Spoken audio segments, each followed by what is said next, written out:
बहुत समय पहले एक समृद्ध राज्य था, सुवर्णपुर। धरती सोना उगलती थी, खेत लहलहाते थे, बच्चों की हंसी गलियों में गूंजती थी, मंदिरों की घंटियां सुबह शाम शांति का संदेश देती थीं। लेकिन इस सुंदर राज्य पर एक काली परछाई पड़ चुकी थी। उस परछाई का नाम था भोगी राजा विक्रमसेन।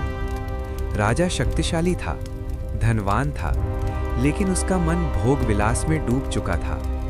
उसे महलों की चमक दिखती थी, लेकिन प्रजा की आंखों का दर्द नहीं। हर रात महल में दावत होती, सोने के बर्तन, कीमती वस्त्र, नर्तकियां, संगीत, हंसी, शराब के जाम। और उसी समय राज्य के किसी कोने में एक बच्चा भूखा सो जाता। राजा सुबह देर तक सोता, दरबार हफ्तों नहीं लगता। मंत्री समझाने आते, महाराज प्रजा परेशान है। राजा हंसकर कहता, राजा सुख नहीं भोगेगा तो कौन भोगेगा। धीरे धीरे कर बढ़ा दिए गए। किसानों की आधी फसल राजकोष में जाने लगी। गरीब मजदूरों से भी कर वसूला जाने लगा। एक किसान था रामू। उसकी आंखों में उम्मीद थी, पर पेट में भूख। वह सूखे खेत में खड़ा होकर आसमान से पूछता, क्या हमारी मेहनत का कोई मूल्य नहीं। उसकी पत्नी चुप रहती, क्योंकि उसके पास रोने की भी ताकत नहीं बची थी। एक बूढ़ी माँ रोज मंदिर जाती, दीपक जलाकर कहती, हे प्रभु हमारे राजा को समझ दो। लेकिन महल की ऊंची दीवारें इन आवाजों को रोक लेती थीं। एक दिन राजा ने घोषणा की, नया महल बनेगा, पूरी तरह सोने का, और कर और बढ़ा दिए गए। लोगों ने पहली बार राज्य को पाप की नगरी कहना शुरू किया। इसी बीच एक दिन राज्य में एक संत आए। सादा वस्त्र, शांत चेहरा, आंखों में तेज। वे थे संत अनंत दास।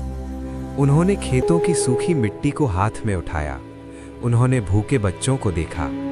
उन्होंने मंदिर में रोती बूढ़ी माँ को देखा और बोले, राजा को सच्चाई दिखानी होगी। वे महल पहुंचे। राजा ने हंसकर कहा, बाबा क्या चाहिए, सोना, भोजन, जमीन। संत मुस्कुराए, महाराज मुझे बस एक रात चाहिए। राजा ने इसे मजाक समझा और अनुमति दे दी। रात गहरी थी, महल में सन्नाटा था। संत बोले, महाराज आंखें बंद कीजिए।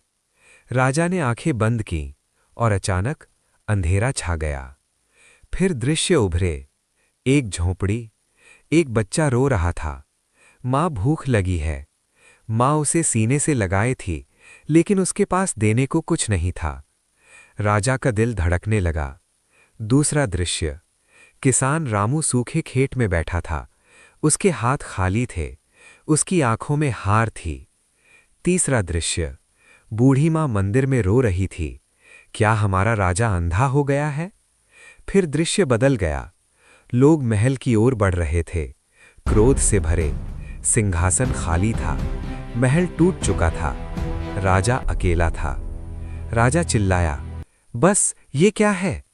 संत की आवाज गूंजी, यह भविष्य नहीं, यह आपके कर्मों का आईना है। राजा का धर्म भोग नहीं, सेवा है। आपके कारण सुवर्णपुर पाप की नगरी बन चुका है। राजा की आंखें खुली। वह पसीने से भीगा हुआ था। पहली बार उसने अपने अंदर झांका। उसे महसूस हुआ वह सिंहासन का अधिकारी नहीं रहा। उसकी आंखों से आंसू बह निकले। सुबह दरबार लगा। राजा ने सबके सामने मुकुट उतार दिया। दरबार में सन्नाटा छा गया। राजा बोला, आज से कर आधे होंगे, किसानों का कर्ज माफ होगा, राजकोष का धन स्कूल, अस्पताल और सिंचाई में लगेगा। महल की दावतें बंद। लोगों को विश्वास नहीं हुआ, लेकिन बदलाव सच था। राजा गांव-गांव गया, किसानों से मिला, बीमारों के लिए वैद्य बुलवाए, स्कूल खुलवाए। धीरे धीरे खेत हरे हुए, बच्चे मुस्कुराने लगे, मंदिरों में धन्यवाद की प्रार्थना होने लगी।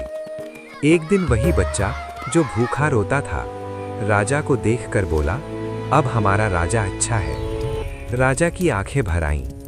संत अनंतदास जाने लगे। राजा ने झुककर कहा, मैं आपका ऋणी हूं। संत बोले, नहीं महाराज, आप अपनी प्रजा के ऋणी हैं। याद रखिए, पाप की नगरी हमारे स्वार्थ से बनती है और स्वर्ग हमारी सेवा से। उस दिन के बाद भोगी राजा विक्रमसेन लोक सेवक बन गया।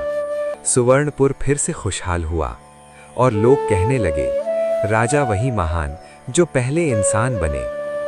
अंतिम संदेश, हर इंसान के अंदर एक राजा बैठा है। जब हम स्वार्थ चुनते हैं, हम अपनी दुनिया को पाप की नगरी बना देते हैं, और जब हम सेवा चुनते हैं, हम उसी दुनिया को स्वर्ग बना देते हैं। अगर एक राजा